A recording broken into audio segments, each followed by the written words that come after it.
A ver si ya.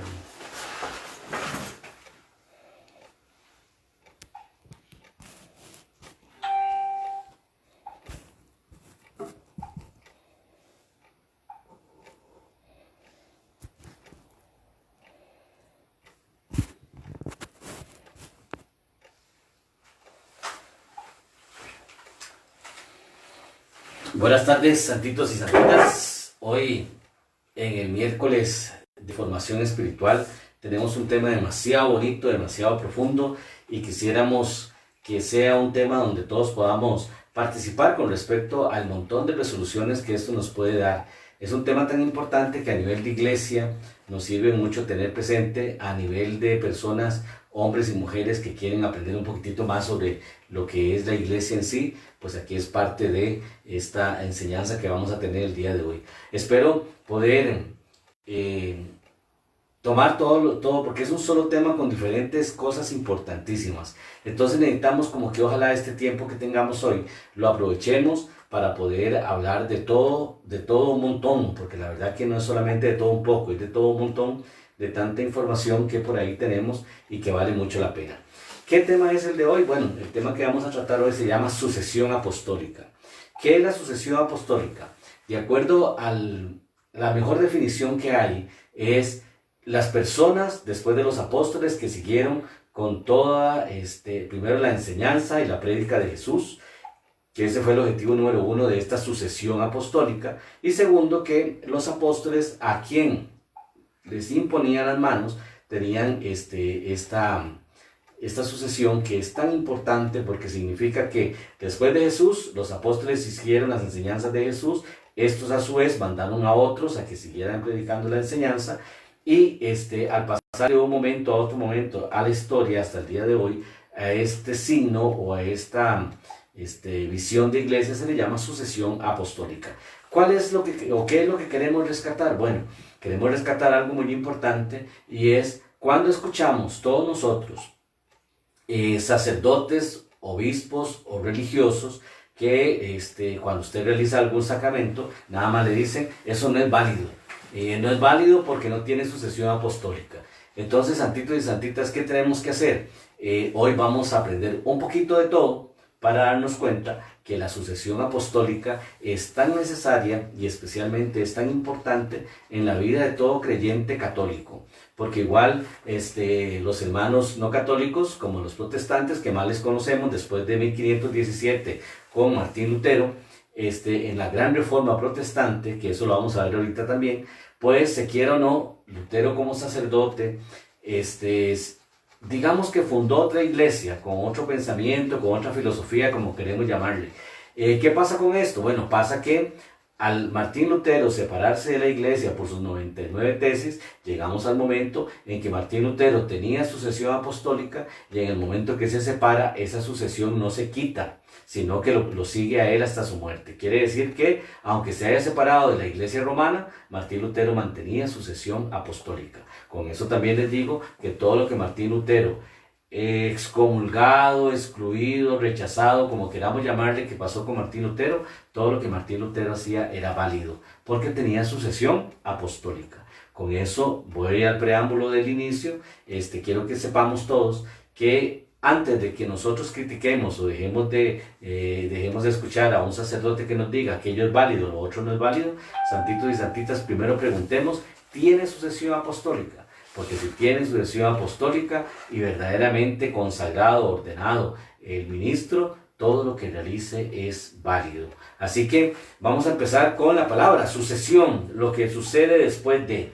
Lo que los apóstoles hicieron después de Cristo. ¿Qué hicieron después de Cristo? Bueno, Jesús les mandó, vayan al mundo entero y prediquen el evangelio, vayan al mundo entero y bauticen en nombre del Padre, del Hijo y del Espíritu Santo. Vayan, y ese ir se llama envío.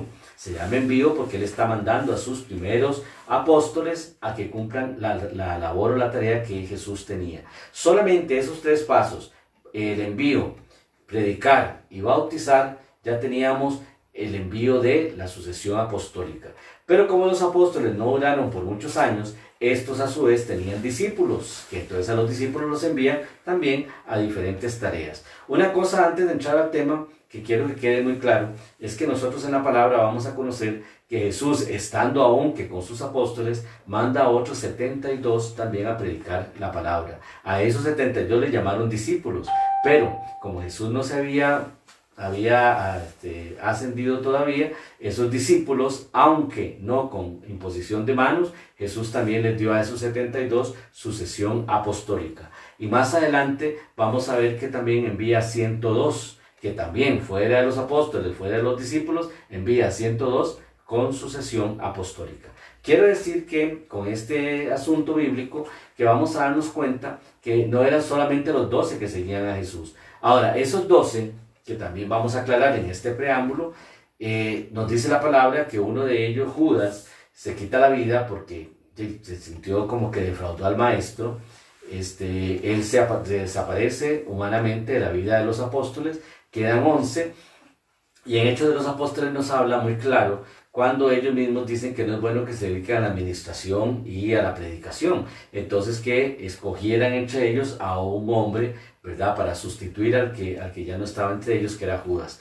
Dice que las suertes le cayeron a Matías. Entonces Matías, un apóstol de Jesús, sustituye a Judas, y cuando lo sustituye le imponen las manos, y entonces Matías pasa a ser parte de los 12. De aquellos 12 que Jesús había escogido, pero de aquellos 12 que bíblicamente tenemos. Esos 12 significa que no solamente la sucesión apostólica la tenía uno, sino la tenían los 12, contando en este momento, de acuerdo a la historia cronológica, a Matías. Pero después de Matías viene el ejemplo grande que hemos hablado anteriormente, pero ahora le vamos a dar más poder.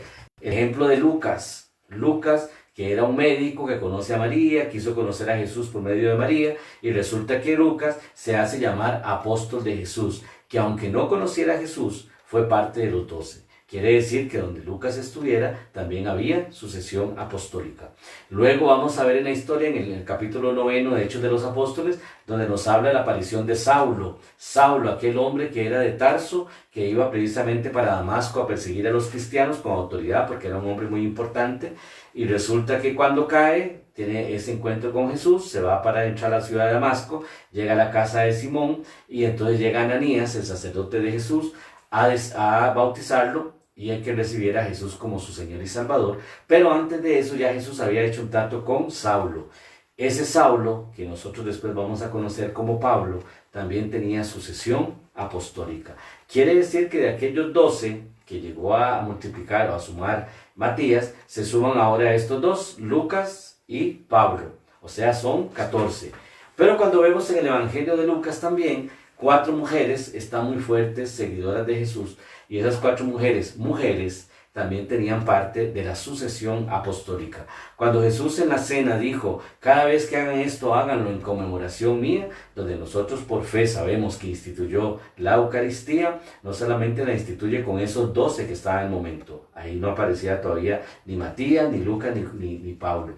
Pero ¿qué sucede? En ese momento instituye la Eucaristía con sus discípulos y con las mujeres que le servían. Entre las mujeres que le servían estaba María su madre, María la Magdalena, estaba una tal Susana, esposa de un hombre muy importante, y aquí empezamos a numerar a muchas mujeres seguidoras de Jesús, como en Hechos de los Apóstoles también se nos habla de una diaconisa, una mujer que fue ordenada, hoy lo podemos decir así, con el orden del diaconado, para servir a aquellos primeros apóstoles, luego a los discípulos, y hoy que conoceríamos a los obispos o presbíteros. ¿Qué sucede entonces, santitos y santitas? La sucesión apostólica no es machista, no solamente le llegó a los hombres, también le llegó a las mujeres. Las mujeres no se habla en este momento si aquellas mujeres de Jesús les impusieron los apóstoles las manos, porque sí quiero quedar claro en algo importante. A pesar de que la sucesión apostólica que viene de Jesús hacia los apóstoles no dice que en aquella cena Jesús les impusiera las manos, pero sí en Hechos de los Apóstoles nos dice que para que los apóstoles enviaran a alguien aquel envío a hacer alguna situación, el mejor signo de ese envío era la imposición de las manos. Así que todo lo que tenga validez en imposición de manos, sucesión apostólica, y que verdaderamente sea un mandato para predicar, pero también para administrar, eso se llama validez. Y todo tiene validez siempre y cuando la sucesión apostólica tenga una raíz. Un ejemplo muy interesante que tenemos es el ejemplo de Roma. Roma dice que la sucesión apostólica que ellos tienen es la de Pedro, porque entonces después de Pedro vinieron a consagrarse otros, y ahí venimos de acuerdo a la historia de los consagrados que vienen después de Pedro. Pero santitos y santitas, hay algo muy importante que sí quisiera que quede claro, y es que ya hoy en día no es secreto para nadie, pero Pedro nunca llegó a Roma, ni Hechos de los Apóstoles lo dice, y su cuerpo fue encontrado en Jerusalén. Quiere decir que nunca llegó a Roma. El único que llegó a Roma fue Pablo, y por eso se dice que los dos fundamentos de la iglesia de Roma son Pedro y Pablo. Pero recordemos, el único que por viaje llegó a Roma fue Pablo. Pedro ya era muy mayor, que lo podemos sacar hasta de lógica. Pedro ya no podía hacer los mismos viajes que hacía en aquellos tiempos, que era en barca, que era por meses y que era muy agotador. Eso es por lógica humana. No vamos a hablar de una lógica de aquel momento, porque no la conocemos. ¿Qué es lo más importante? Bueno, independientemente de que se mantenga la posición bíblica de que Jesús le dijo a Pedro, tú eres Pedro y sobre esta piedra edificarás la iglesia, que es por lo cual está fundamentado el asunto. Recordemos que Jesús señala a Pedro, pero la iglesia estaba en Jesús. Jesús era la roca firme. Jesús es la roca que desecharon los arquitectos, no fue Pedro. Y cuando Pablo en un momento de sus viajes, bíblicamente se dice o se lee, se molesta. Y bueno, ¿quién murió en la cruz? Pedro, Pablo, el otro. No, quien murió en la cruz es Cristo. La iglesia es de Jesucristo. No es la iglesia de Pablo, ni es la iglesia de Pedro, ni es la iglesia del otro. No, la iglesia es de Jesucristo. Pero, como Jesucristo tuvo que ascender para seguir manteniendo espiritualmente la iglesia, nombra a sus primeros 12, no solo a uno, sino a los 12. Estos 12 son capaces de llevar el evangelio a otras naciones, a otros lugares. Y a quienes estos 12 imponían sus manos o les mandaban por medio del envío una tarea, ya había sucesión apostólica. Y lo más interesante, por ejemplo, es cuando nosotros, entre todos los documentos que podemos ir aprendiendo, vamos a darnos cuenta que sí, podría ser que Roma tenga la validez de sucesión apostólica porque mantiene la posición de Pedro. Y aunque Pedro haya enviado a Sixto, a Cornelio y a todos los primeros llamados papas en aquel momento, la sucesión podría estar ahí válida. Pero ¿a quién mandó Pablo? ¿Qué pasó con los demás apóstoles? Porque no solamente Pedro era apóstol, ni solamente en Pedro estaba la sucesión apostólica. La sucesión apostólica estaba en todos los apóstoles. Entonces, a todos los que estos primeros seguidores de Jesús, llamados apóstoles, enviaron a predicar, también estos enviaron a otros, y de ahí se mantiene hasta el día de hoy la sucesión apostólica. Lo que también quisiera recordarles es que, o recordarles lo que tengamos siempre presente, no es la Iglesia Católica Romana la dueña y señora de la sucesión apostólica. La sucesión apostólica está presente en todas las iglesias en comunión o no en comunión con Roma, pero que tienen esta sucesión válida, que venga de algún apóstol, que eso lo vamos a aclarar también ahora, o que venga de acuerdo a la tradición de la iglesia. Porque también, aparte de la sucesión apostólica, tenemos la validez de órdenes que vienen de acuerdo a la historia de la iglesia. Tenemos dos cosas muy importantes que quiero rescatar, y antes de hablar de la iglesia de Roma, que es lo que también nos gusta, es un ejemplo sobre la iglesia ortodoxa de Alejandría. La iglesia ortodoxa de Alejandría, que existe hasta el día de hoy, es una iglesia cuya sucesión apostólica viene del evangelista Marcos. Esta sucesión apostólica es tan importante porque cuando leemos un poco de la iglesia de Alejandría, nos habla de cuánto pasó de la iglesia de Constantinopla, la iglesia de Alejandría, que era tan importante, cómo fue destruida, de acuerdo a la historia también, esta iglesia, porque nos habla mucho de las persecuciones de los bárbaros en aquel momento, y cómo la comunidad cristiana en Alejandría, o sea en Egipto, fue fundada por este mismo evangelista, cómo se mantuvo la liturgia del apóstol, que no quiere decir que cambió la liturgia, porque recordemos que estamos hablando de los primeros siglos, estamos hablando del año 42 después de Cristo, y cómo Marcos en griego empieza a hacer su liturgia, o empieza a hacer todas sus representaciones litúrgicas, rituales, etcétera, para esta iglesia de Alejandría. También hay una cosa muy importante que me llama la atención, que cuando empiezan a tener la mayoría de fieles, empezaron a darse divisiones, y entre esas divisiones tenemos a una iglesia que sale de la iglesia de Alejandría, que se conoce como la iglesia nacional, y que fue llamada más adelante como la iglesia copta, que es la que mantiene un montón de tradiciones y un montón de cosas más serias que la misma iglesia de Calcedonia.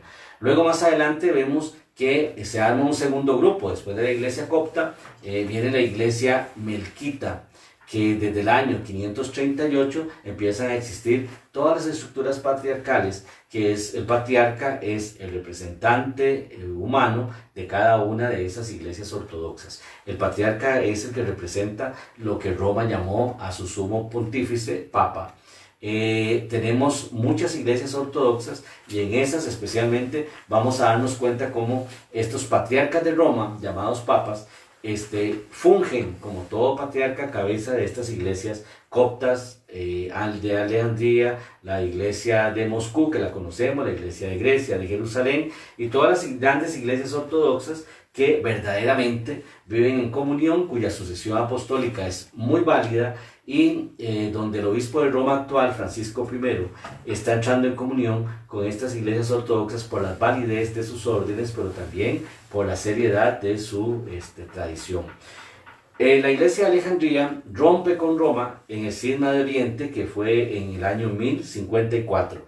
Este cartelito que tenemos al frente que pusimos hoy es toda una historia de cómo la iglesia romana, cómo la iglesia de Cristo, fundada en Jesucristo como fundamento, como un seguir, se divide simple y sencillamente unas por asuntos políticos y otros por asuntos dogmáticos.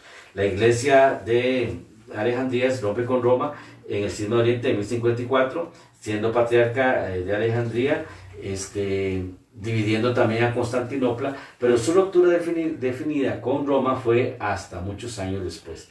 Más adelante vamos a ver cómo las cruzadas, cómo las cruzadas vienen a ser más bien meollo en la historia de esta iglesia, y cómo el concilio de Letrán, la iglesia de Alejandría, siendo representada por un delegado patriarcal, empieza a tener relaciones nuevamente con Roma. Es la iglesia que menos ha tenido problemas con Roma, porque las iglesias ortodoxas coptas sí son muy conservadoras y pues mantienen su lejanía con respecto a Roma. Más adelante nos habla sobre la iglesia de Alejandría, fundada por Marcos, sobre todo lo que es su historia hasta el día de hoy, que tienen a un patriarca, que es el que está más cercano al obispo de Roma, y es el que a partir de un tiempo para acá, del año 2003 para acá, hablan sobre el levantamiento de excomuniones. No sin recordar que a pesar de este cisma de Oriente en el año 1054, Pablo VI y el patriarca ortodoxo de Atenágoras, levantan las excomuniones desde el año 1054 hasta el año 1968-69, que fue cuando este Papa Pablo VI y Atenágoras levantan esas excomuniones que ambas iglesias habían tenido. ¿Qué es lo que pasa también en la historia, santitos y santitas? Que en la historia también ha habido mucha gente ignorante, mucha gente poco preparada, que es más fácil romper con un cisma o es más fácil llamar no válido algo que llegar verdaderamente a sentarse y a tomar decisiones históricas, espirituales y, por qué no, religiosas, dogmáticas, que nos pueden ayudar a estar unidos. Antes de Pablo VI existió Juan XXIII, que entre todas sus enseñanzas, ese Papa bueno nos dejó primero una enseñanza de comprender la unidad. El Concilio Vaticano II nos habló mucho de la unidad de las iglesias, de la unidad de la fe, y Juan XXIII nos dice una frase bellísima que dice que sea más lo que nos una que lo que nos separe. Esa frase de Juan XXIII ha sido fuerte en ese Concilio Vaticano II, donde se llamó Concilio Ecuménico, porque entonces llamaron a patriarcas ortodoxos y a representantes de diferentes iglesias no romanas, que también es un concepto que hay que aprenderlo. Ahorita me adelanté con Alejandría, pero que había que aprenderlo para entrarnos también a este punto. La Iglesia Católica Apostólica Romana tiene su sede en Roma, allá en lo que conocemos como el Vaticano. Su patriarca, su cabeza, es el obispo de Roma, hoy en día Francisco I. Pero ese patriarca o ese papa, como lo llaman en la Iglesia romana, o como así se denomina, quiero que sepamos que también él, ante los ortodoxos y ante las demás iglesias, tiene una frase latina muy importante, que es la que lo caracteriza en respeto. Y la frase latina, para que no se nos olvide y ojalá tengamos ahí presente, se le conoce al Papa como el primus inter pares, que significa el primero entre iguales.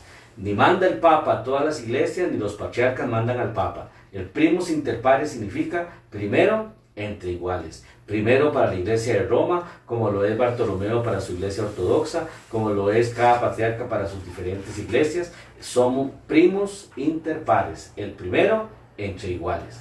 Otro concepto que tenemos que saber es que en Jerusalén existe la iglesia ortodoxa de Jerusalén, que es la que preserva todos los lugares santos. Por ejemplo, donde son los responsables del Santo Sepulcro, son los responsables de la Natividad, son los responsables del Calvario, y todo católico, empezando por el obispo de Roma, cada vez que vaya a Jerusalén, por más patriarca que sea, por más papa que sea, o por más obispo que se sea, hay que pedir un permiso especial, porque no es que los ortodoxos se adueñen de esos lugares, es que son los responsables de esos lugares. Y el papa, por más papa que sea, tiene que pedir un permiso especial para celebrar o estar cerca de esos lugares santos. Ellos son los administradores de los lugares santos. Como ningún patriarca, por más patriarca que sea, quiera llegar a Roma, al Vaticano, a celebrar misa en la Basílica de San Pedro, porque todo tiene un orden.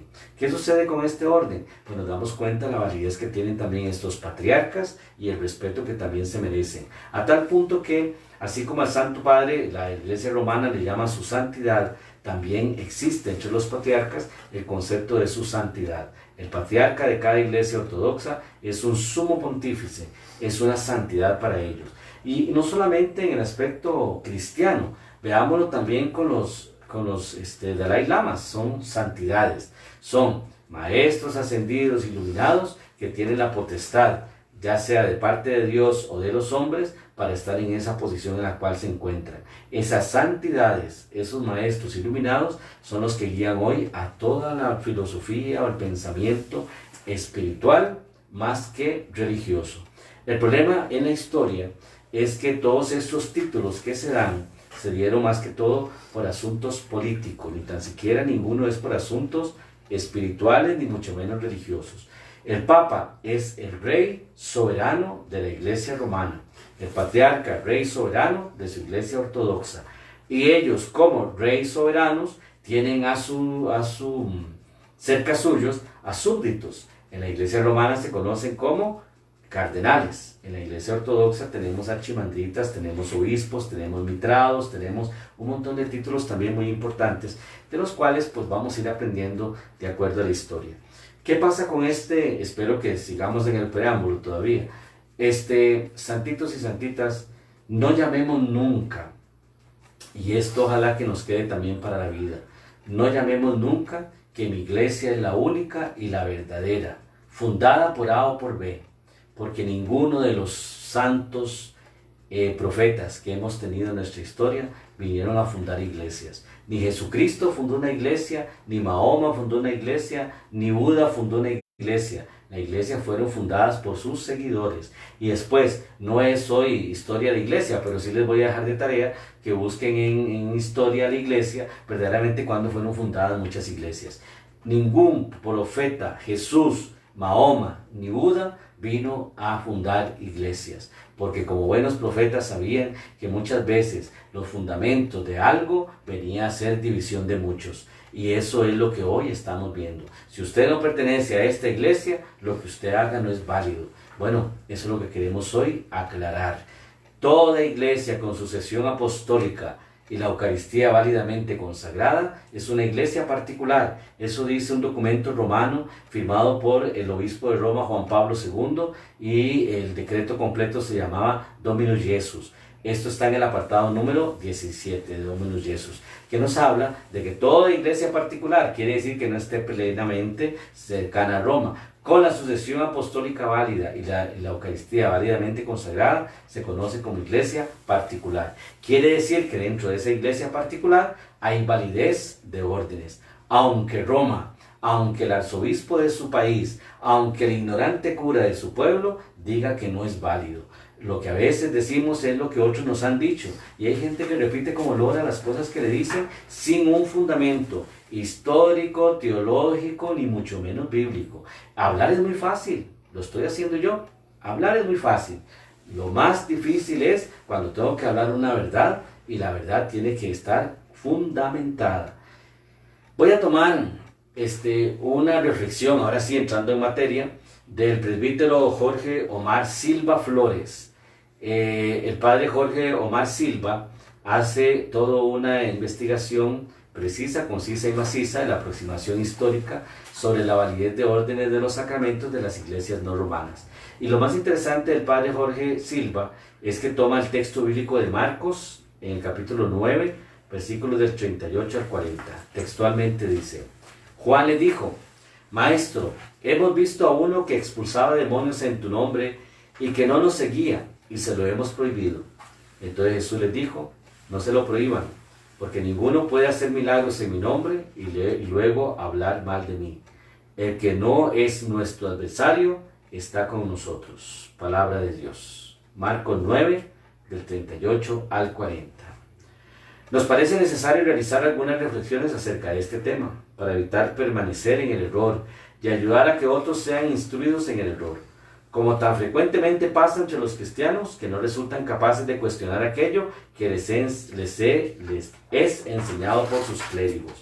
Con frecuencia, por no decir habitualmente, las iglesias católicas no romanas, sean como nacionales, véteros, antiguas, anglicanas, episcopales, ortodoxas, sedevacantistas, etc., son blanco de críticas y descalificaciones por parte de la jerarquía de la Iglesia Católica Romana, que consideran los sacramentos impartidos por nuestros ministros, partiendo por el sacramento del orden, como irregulares, falsos o inválidos, mientras que en estricto rigor solo podrían ser considerados como ilícitos, y esto solo desde el punto de vista de la Iglesia Católica Romana.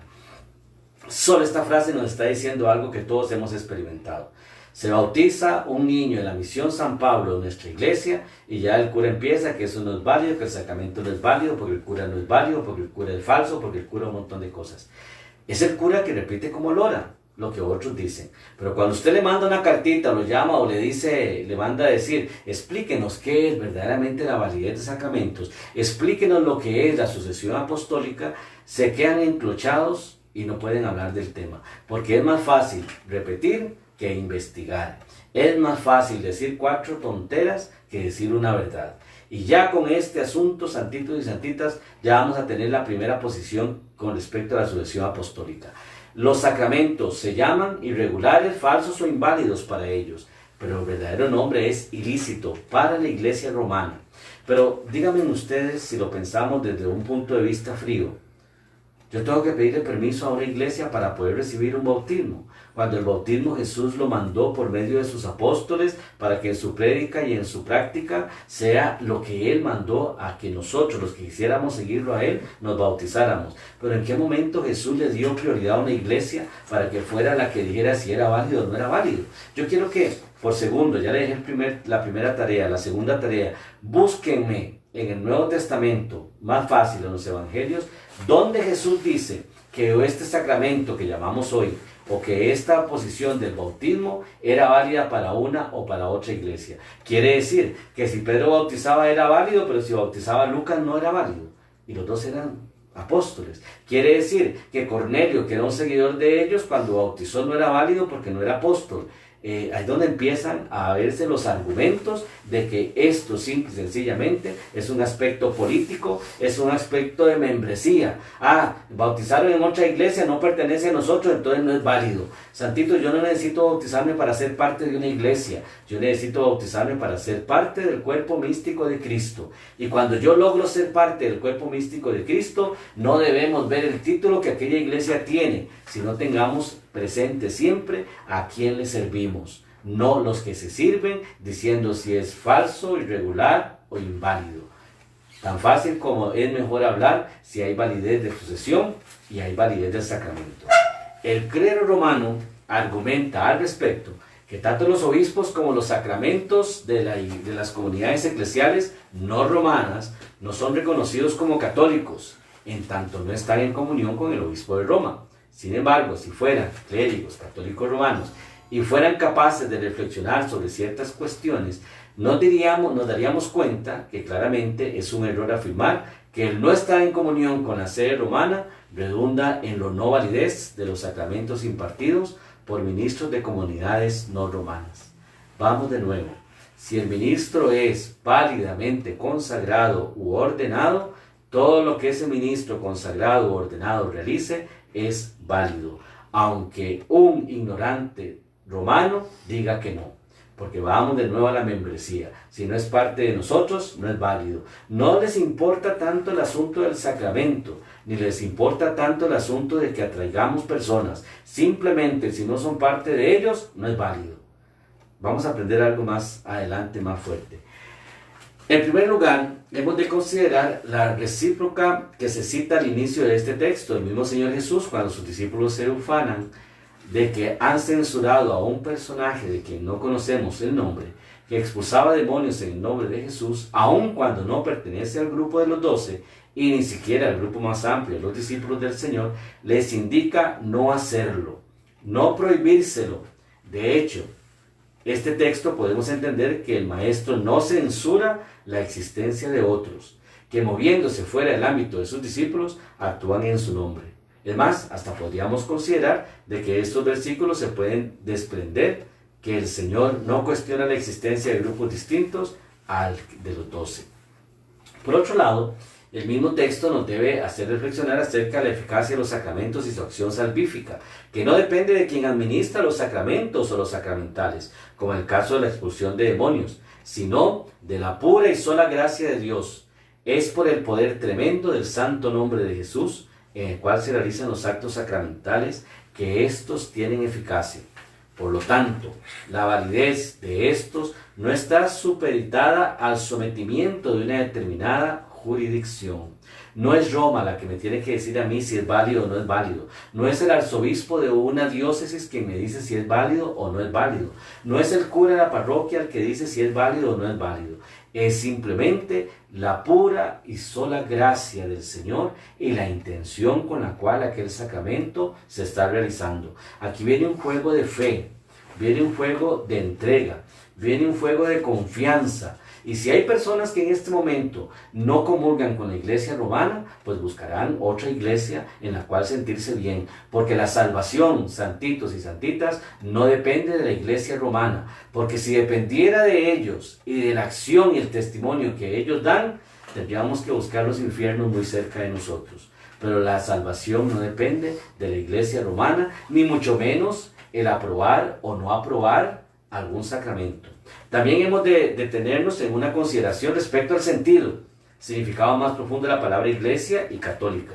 Ambos conceptos que, según parece, el clero católico romano considera de su propiedad exclusiva, mientras que si realizamos un análisis más profundo de ambos términos, tanto filosófica como bíblicamente, nos daríamos cuenta de que iglesia, eclesia en latín, hace referencia a la asamblea de todos aquellos que son llamados por Dios para ir a su encuentro, así como el pueblo de Israel fue llamado por Dios para encontrarse con él en el desierto, y que finalmente sería la humanidad toda que se es llamada a encontrarse con Dios. Mientras que católico, católicus, completa y potencia esta noción de universalidad que podemos entender en el término iglesia, y ya que hace referencia a lo universal, a aquel mandato del Señor, ir a todos los pueblos a anunciar la buena noticia, que no puede ser circunscrito a una comunidad particular. Por eso se llama universal. Jesús nos mandó al mundo entero a predicar. Jesús nos mandó a ir fuera de nuestras casas, fuera de nuestras iglesias, fuera de nuestras comunidades y fuera de nuestro confort, a predicar. Nosotros somos una comunidad muy particular porque nos salimos de los templos construidos, particular porque nos vamos a las iglesias domésticas, particular porque entonces dejamos las comodidades de un orden recibido por tradición para ir a servir por vocación, que es la gran diferencia que debemos tener.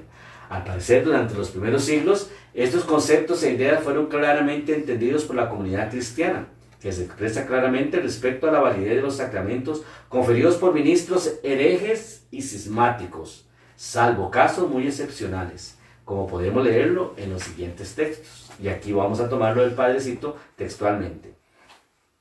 Cánones del Concilio I de Nicea Ecuménico, 19 de junio del 25 de agosto del año 325, siendo Marcelino obispo de Roma. Acerca de los que antes se llamaban a sí mismos cátaros, o sea puros, pero que se acercan a la Iglesia Católica y Apostólica, plugo al santo y grande concilio que, puesto que recibieron la imposición de las manos, permanezcan en el clero, pero ante todo conviene que confiesen por escrito que aceptarán y seguirán los decretos de la Iglesia Católica y Apostólica, es decir, que permanecerán en comunión con los desposados en segundas nupcias y con los caídos en la persecución. Palabras del Concilio Ecuménico de 1325. No habla en ningún momento de expulsión, no habla en ningún momento de excomunión, no habla en ningún momento de invalidez, al contrario, le da fuerza a que todo lo que tenga que ver con imposición de manos está en comunión, no está en descomunión, en la comunión, como queramos llamarlo. Lo importante aquí es que quienes han recibido el sacramento del orden, la imposición de las manos, no deben ser reordenados, sino que se les sigue considerando como ordenados, aún cuando debían confesar por escrito su adhesión a los derechos del concilio.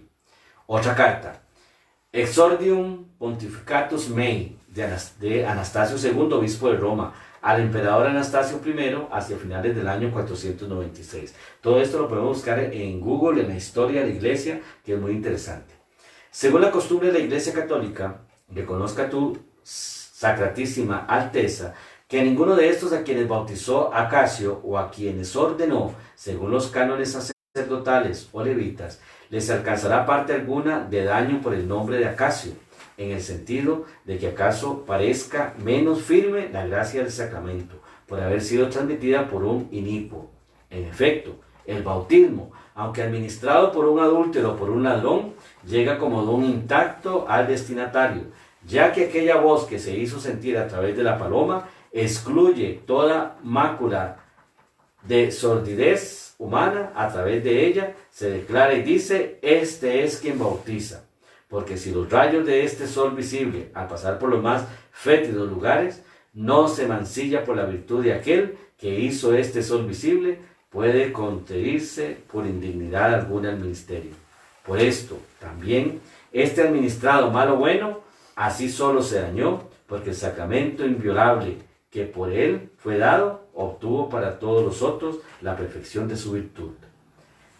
Aquí nos habla más fuerte Atanasio, porque entonces nos dice que quien realice el sacramento, sea bueno, sea malo, sea romano o no romano, sea aquí o sea allá, el sacramento que se haga con fe es válido.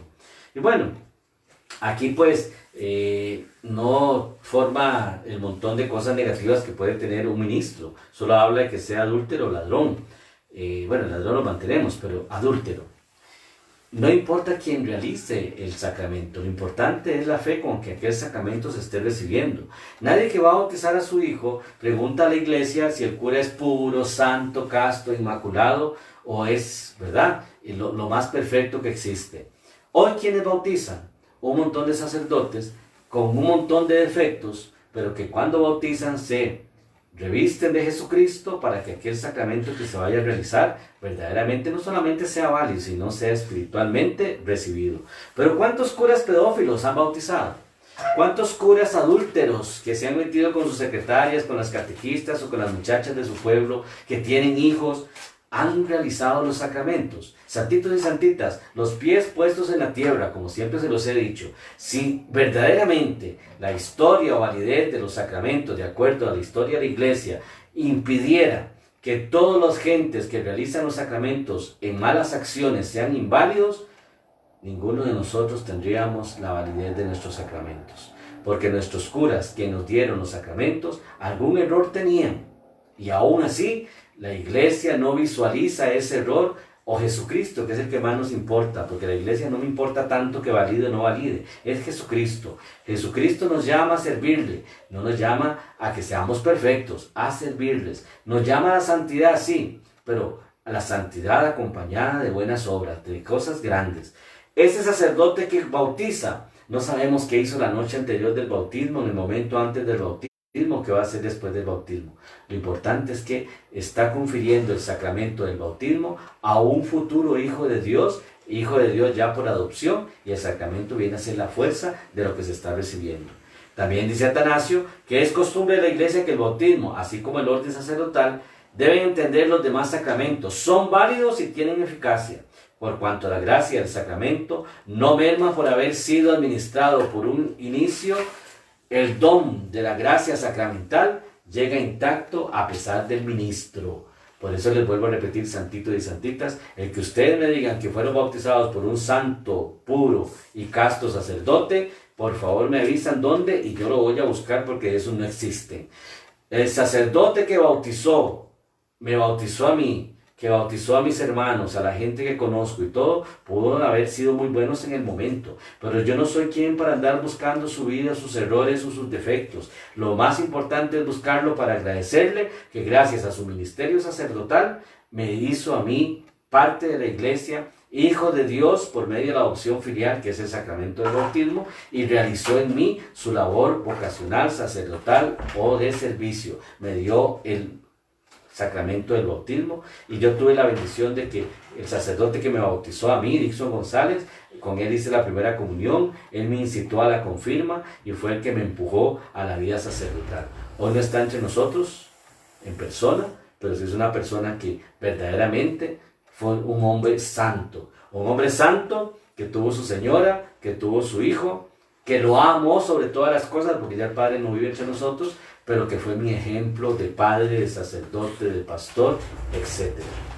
De esos hay muchos, pero también de esos hay pocos hombres sacerdotes que aceptan que son padres de familia, que siguen adelante con su ministerio y con su familia, y la hipocresía de muchos obispos que saben que sus sacerdotes tienen hijos, que los sacerdotes hacen un montón de aberraciones, y aún así los tienen en sus parroquias, o los mandan a parroquias buenas, o los mandan fuera del país, o le dicen que se queden en México para que no venga a Costa Rica a hacer daño. Carta Quiritatis Inil de Gregorio Magno, obispo de Roma, a los obispos de Iberia, en Georgia, hacia el 22 de junio del año 601. Dice la carta: de la antigua tradición de los padres hemos aprendido que quienes en la herejía son bautizados en el nombre de la Trinidad, cuando vuelven a la Santa Iglesia son llamados de nuevo al seno de la Santa Madre Iglesia, o por la unción del crisma, o por la imposición de las manos, o por solo la profesión de fe. Por eso, para el ingreso en la Iglesia Católica, en el occidente recibe a los arrianos con la imposición de las manos, y en el oriente con la unción del Santo Crisma.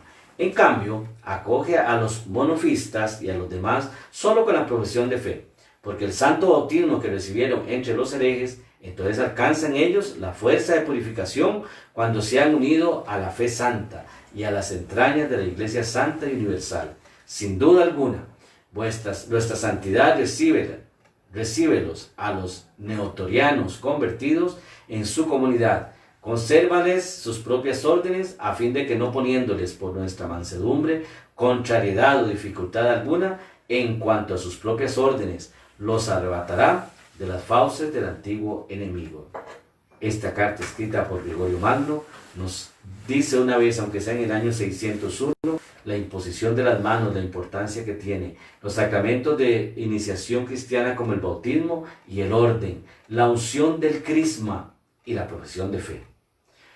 Gregorio, obispo de Roma, llamado también el Grande, señala que lo esencial en el caso del bautismo es que se realice en nombre de la Trinidad. Así, quien ha sido bautizado por un hereje no debe ser bautizado de nuevo, sino que ese sacramento ha de ser completado por medio de la profesión de fe o de la crismación. Por lo que se entiende que en cualquier bautismo en que se utilice la fórmula trinitaria y agua debe ser considerado válido. Adicionalmente señala que se han de conservar las órdenes recibidas, no se han de conferir nuevamente. Hay curas en Costa Rica, en Heredia, porque no me voy a ir muy largo. Hicimos un bautismo de una persona y el cura le dijo que el bautismo no era válido porque el padre era falso y había que rebautizar al niño.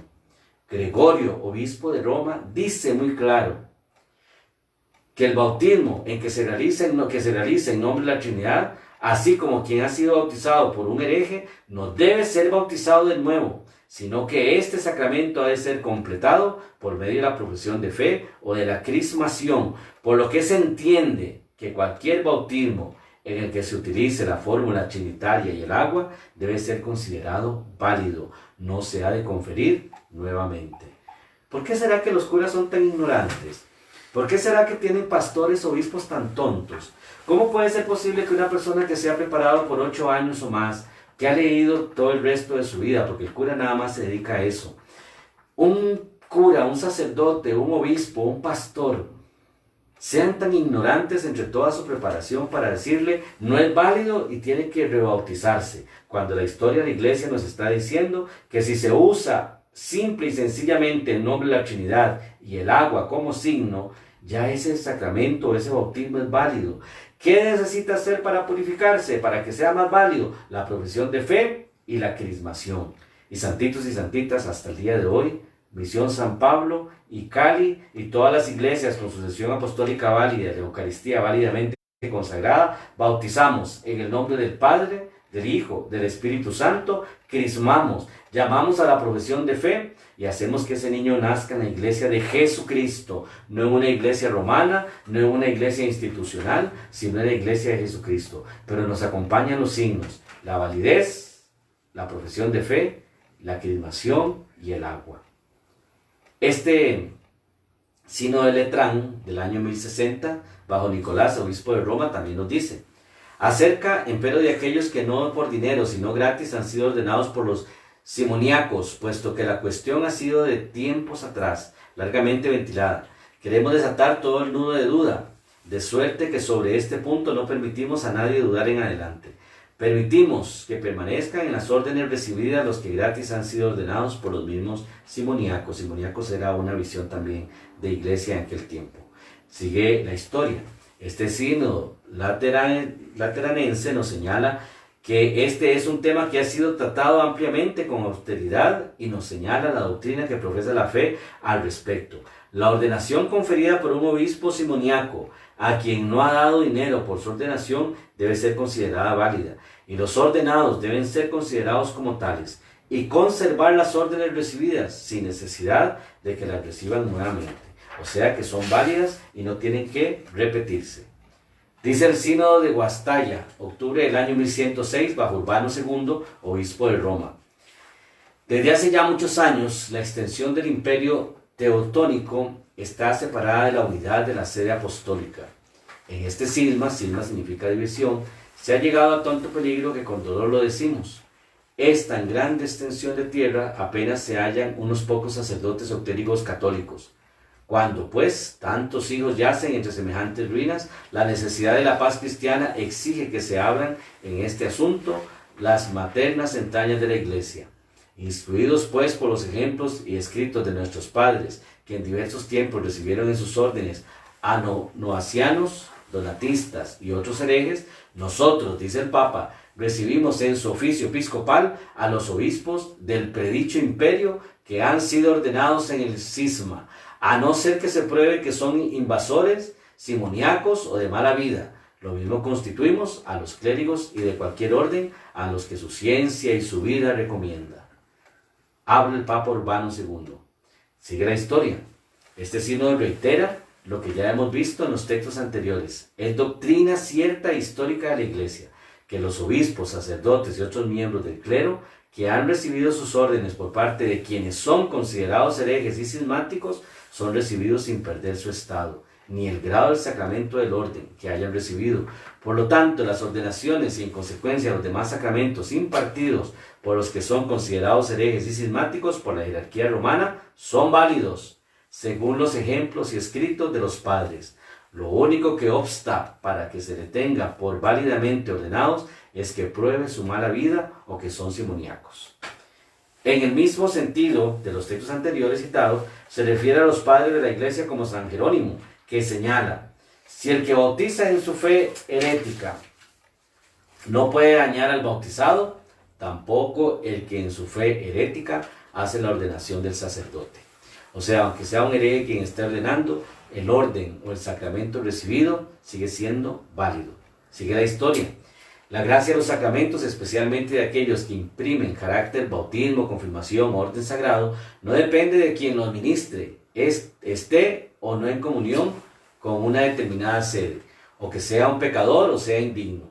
Depende de que tenga la capacidad de conferir el sacramento, que utilice las fórmulas y ritos, que la materia sea que corresponde y tenga la intención de conferir el sacramento. San Agustín decía, lo mismo que el bautismo, la ordenación permaneció íntegra, puesto en la separación del cisma, hubo un vicio, pero no los sacramentos, que son mismos donde quiera que estén. Si nosotros procedemos mal, que expliquen ellos, no, cómo no poder perderse el sacramento del bautismo y pueda perderse el sacramento del ordenado. ¿Qué dicen? Al apartarse de la iglesia, no perdió el bautismo, pero sí el derecho a darlo. Porque si uno y otro es sacramento, de lo cual nadie duda, porque aquel no se pierde y este sí se pierde, ni a uno ni a otro. Sacramento hay que hacer injusticia. Nadie ordenado puede hacer las cosas negativas. Y un orden verdadero, todo lo que realice es válido, lícito y legal. El obispo de Hipona, San Agustín, nos propone de nuevo la comparación entre el bautismo y el orden sacerdotal. Si la Iglesia considera como válido el bautismo administrado incluso por un no cristiano, por un pagano o por un no creyente, en cuanto tenga la intención de hacer lo que hace la Iglesia, utiliza la materia, agua, y la fórmula trinitaria. ¿Por qué se ha de cuestionar la validez del orden sacerdotal conferido por un obispo cristiano, aunque no esté en comunión con una determinada jurisdicción? Ambos sacramentos han de ser considerados igualmente válidos, y por lo tanto, las ordenaciones de las comuniones de las comunidades no romanas y los demás sacramentos también han de ser tenidos por válidos, aun cuando puedan ser ilícitos a los ojos de los miembros de una determinada jurisdicción. El sacerdote, al cumplir sus funciones litúrgicos sacramentales, actúa in persona Christi Capitas, por lo cual los sacramentos, por la administradora actual, en virtud de la acción de Cristo, aquí hemos de distinguir entre el actuar válidamente, cumpliendo con los requisitos de materia, forma e intención, y el actuar lícitamente en cuanto se esté dentro o fuera de la comunión de una determinada sede apostólica. Los sacramentos se deben ser reconocidos y venerados en cuanto cumplan con la materia, forma e intención. Más allá de la dignidad o falta de ella, no podemos humanamente encontrar en el ministro. Estiquio de Jerusalén dice, los sacerdotes dan su bendición no por propia virtud, sino que, porque llevan la imagen de Cristo, pueden, por aquel que está en ellos, dar la plenitud de la bendición. El sacerdote o el ministro ordenado, al actuar in persona Christi Capitis, está más allá de su propia humanidad, más allá de la humanidad entera, por lo cual sus actos ministeriales no los realiza Pedro, Pablo, Juan, sino los realiza Cristo, utilizando aquellos que son instrumento en sus manos y que han prestado su voluntad al dar su consentimiento a la obra buena que Dios realiza en ellos y por ellos. No es posible pensar ni tener a las cristiandades que no están en comunión con Roma como comunidades eclesiales absolutamente extrañas y separadas de la única iglesia, cuerpo místico de Cristo, que se constituye desde los inicios del cristianismo, y con muchas comunidades diversas, como tan diversas han sido, son y serán las experiencias que el ser humano hace al encontrarse con la divinidad. Pues por Cristo, con Cristo y en Cristo, cada comunidad conserva vínculo único e inquebrantable con la única iglesia mística, esposa de Cristo, diversa y única. Cualquier cisma atenta contra la unidad material del cuerpo de Cristo, que es escándalo para el mundo de hoy, pero no rompe por completo dicha unidad, por cuanto mantiene el vínculo único e indisoluble que proviene del nacer del costado herido del Señor en el Calvario, de donde nace la iglesia y los sacramentos. Hoy un sacerdote que se acerque a un fiel, a una persona, y le diga que los sacramentos que ejercemos no son válidos ni lícitos, pues preguntémosle primero al sacerdote si tiene en su iglesia sacerdotes tan puros como para andar cuestionando los sacramentos de otros. ¿Cómo puede ser posible que un sacerdote diga que aquel sacramento de la iglesia X o Y no es válido porque no pertenece a la iglesia de Cristo, pero entonces la iglesia de Cristo llamada X o Y si acepta pedófilos, si acepta corruptos, si acepta violadores, si acepta a un montón de gente que está en actos no muy puros delante de la iglesia, aberrantes delante de la iglesia, y esos obispos o esos sacerdotes se dan la tarea de decir no es válido? Y yo creo, santitos y santitas, que vamos a llegar el día en que las comunidades y los feligreses y hoy los que nos están oyendo ya se quitan una venda de los ojos, no les dan a tolillo con el dedo y pueden aprender que nadie tiene el derecho de decirme a mí si es válido o no es válido.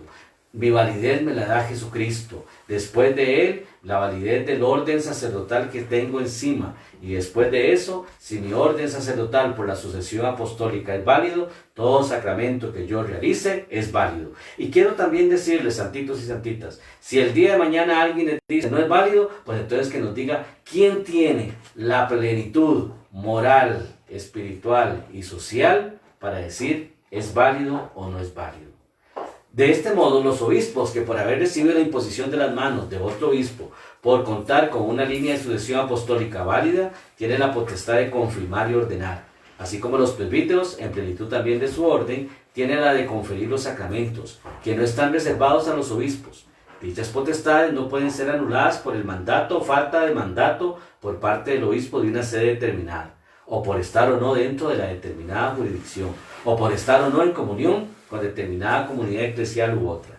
Así como proclamamos una sola fe, un solo bautismo, un solo Dios en Cristo el Señor, así también debemos reconocer y proclamar que el sacerdocio de toda comunidad eclesial, en tanto cuanto mantenga los requisitos de materia, forma e intención, así todos los sacramentos provienen y tienen su validez por, desde y en el único y eterno sacerdocio de Cristo, sumo y eterno sacerdote. Una cosa para ir concluyendo ya. Para que un sacramento sea válido en cualquier iglesia, tiene que haber ministro, materia y forma. Ministro, el que está encargado de realizar el sacramento. Materia, la persona que va a recibir el sacramento, como los signos que acompañan ese sacramento.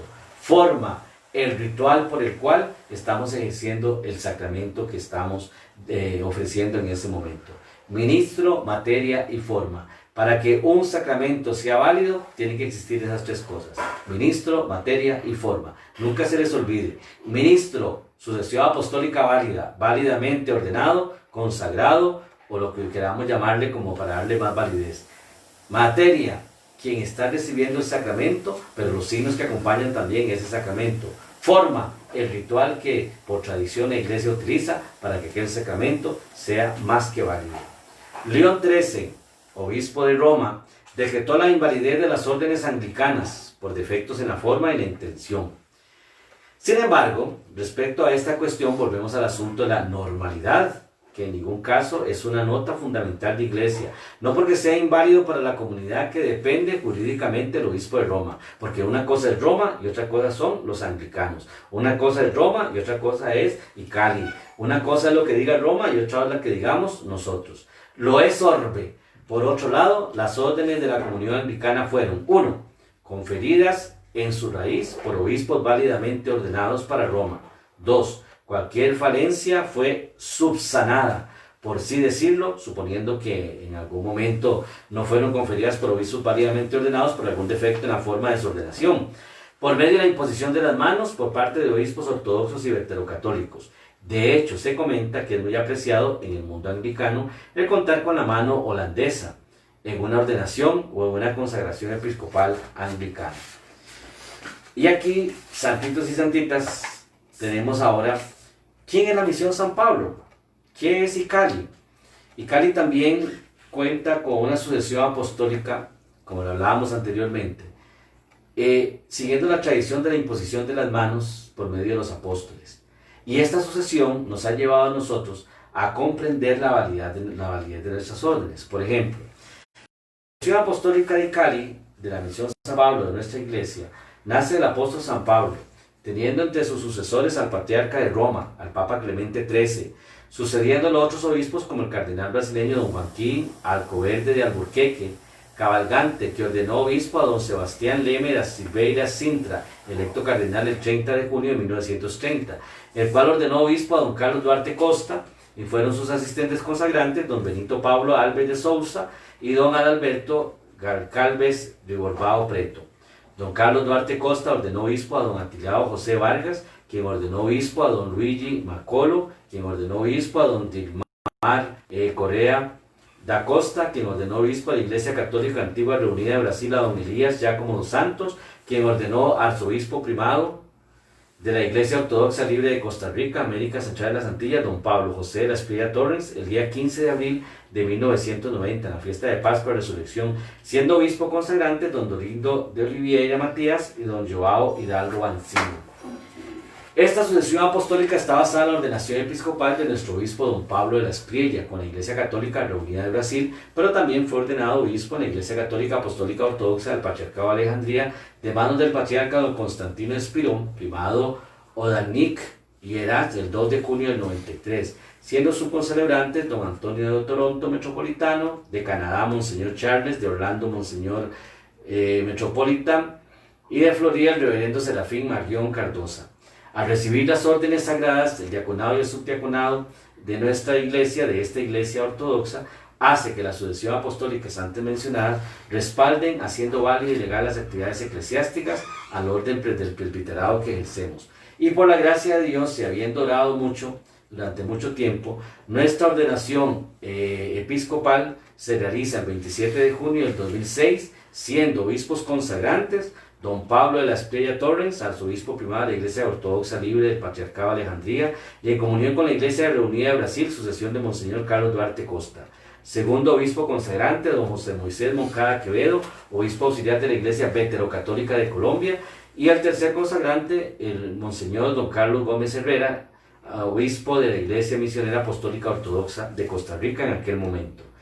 Con esta comunión, el Patriarcado de la Iglesia Católica Apostólica Antigua del Río de la Plata de Uruguay.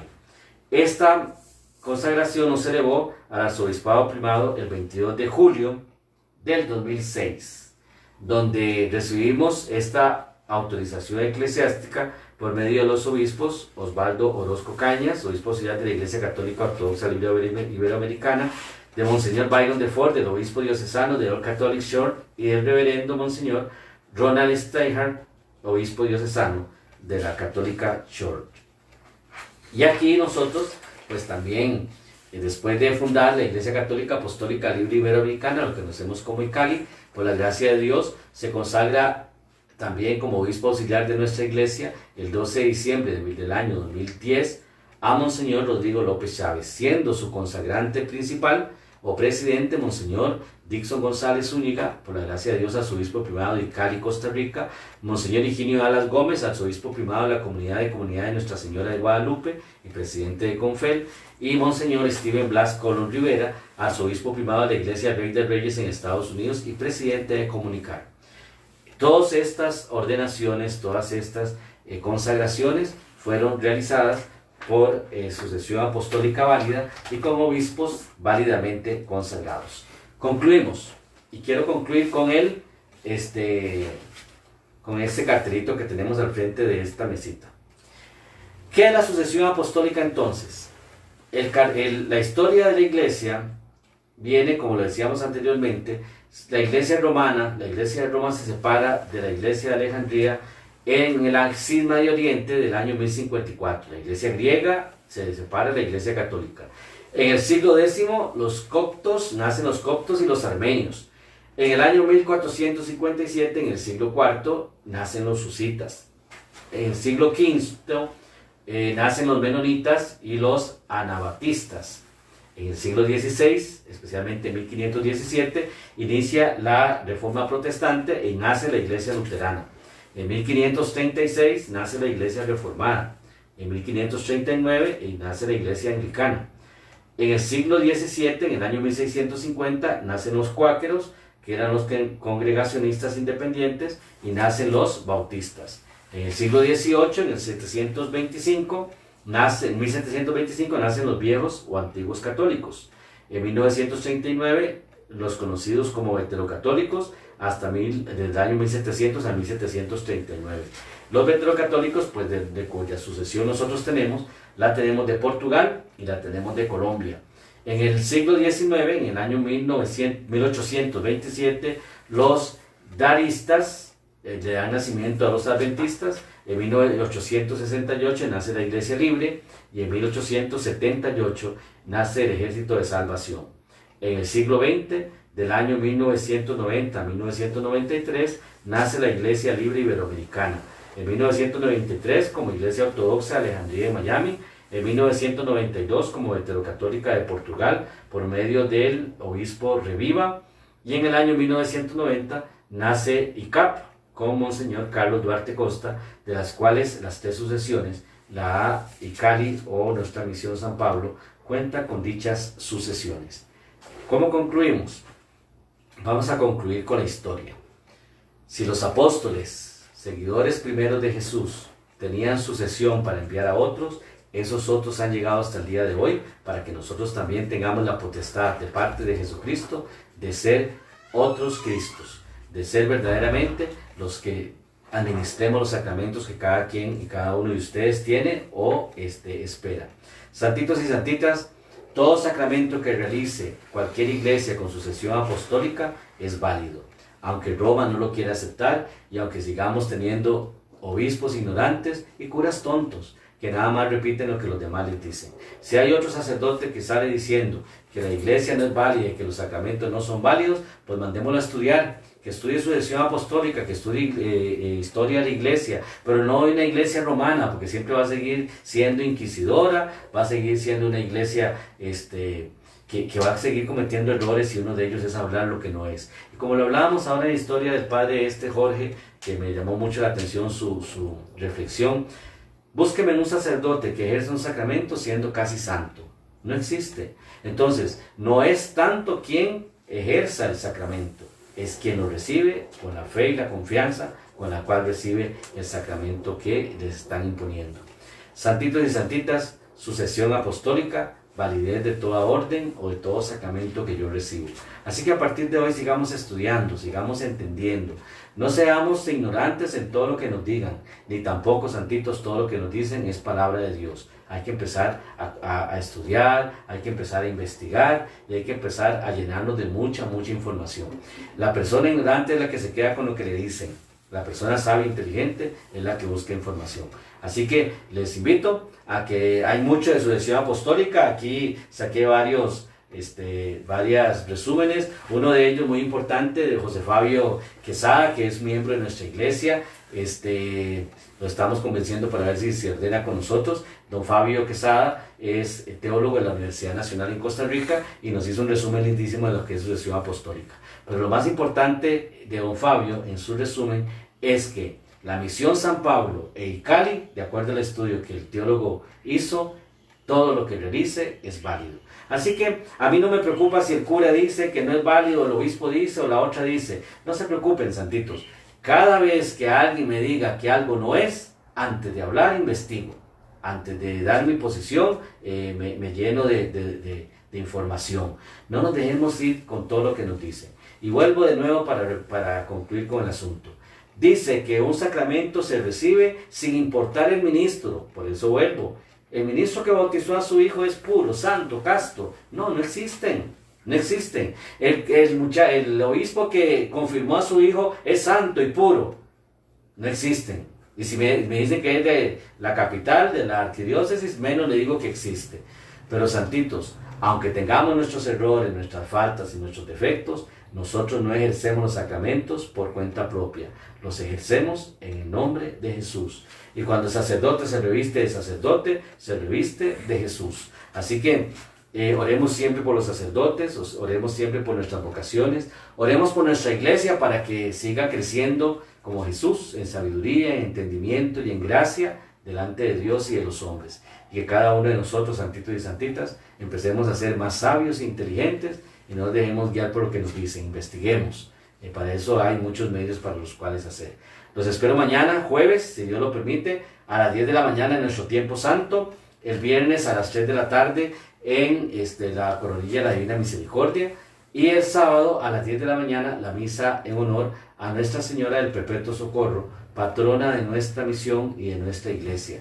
Y el domingo pues la misa dominical, la celebración dominical a las 10:30 de la mañana en la fiesta de San Pedro y San Pablo, dándole énfasis entonces a San Pablo. Dios les bendiga, un gusto que hayamos comprendido un poquito de historia y gracias por tomarme en cuenta en estos momentos que son muy bonitos de formación, tanto hoy histórica, pero también información bíblica y información angélica. Dios les bendiga, que la pasen bien. Ya, gracias por acompañarme hoy ahí detrás de todo. Y espero en Dios que todo salga de la mejor manera posible. Gracias.